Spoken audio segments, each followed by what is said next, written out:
The Director of the Savana Signatures, Agbenyo, has described the current ICT policy for senior high school in the country as a disconnect between the policy and what government is rolling out. He says, though there's a review of the 2008 ICT policy, stakeholders are taking too long to implement it. Agbenyo said this when the Savana Signatures launched its 15th anniversary in Tamale. The Savana Signatures is an NGO that is into ICT and uses ICT to drive its development in its operational area. It uses ICT to implement health, education, and livelihood among other areas. Speaking at the 15th anniversary celebration of the NGO, Executive Director of Savana Signatures, Agbenyo, said it's sad the state of ICT in schools in Ghana. On technology. Madam Chair, permit me to highlight an area of worry to us as we mark our 15th anniversary, the state of ICTs in education.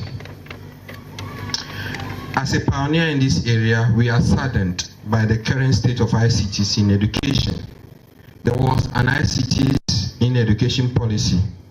However, what we have experienced is that there is a disconnect between the policy and what government itself is rolling out, which we'll call the practice. We are aware of the policy review process, a process to review the 2008 and 2015 ICTs in education policy.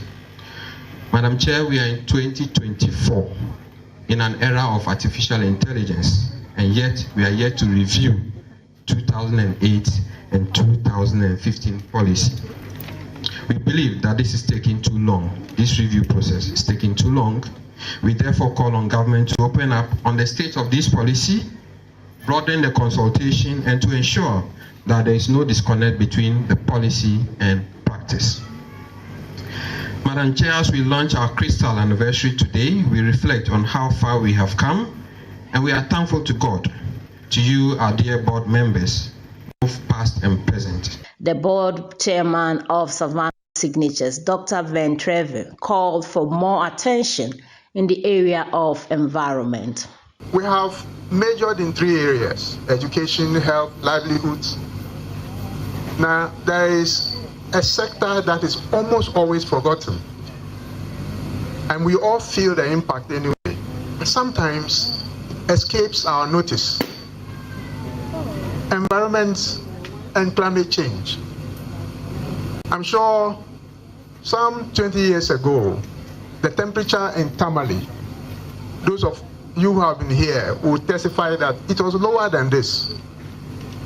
As we humans impact the Tamale environment, we are experiencing more heat because the little trees that were serving as buffers to absorb the heat, we have cleared and we put up concrete jungles, and they are radiating heat into the system. So we need to take that very importantly. Climate change.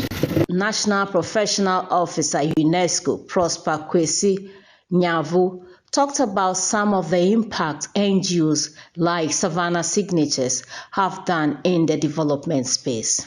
Lives, especially in the northern part of Ghana. I'll start with Savana itself. Savana had a helpline they call Ago-She, She Plus. Ago-She Plus. I don't know what it means. The Ago is in capital, so this helpline was a critical platform for sexual and reproductive health information and services for adolescents and young people. And 120 callers, including adolescent young people, are informed about their sexual and reproductive health issues, and they are actually offered information about where they could get services on a weekly basis. Sometimes when you read things like this, it looks just normal, that the platform has been created for young people to get sexual and reproductive health information.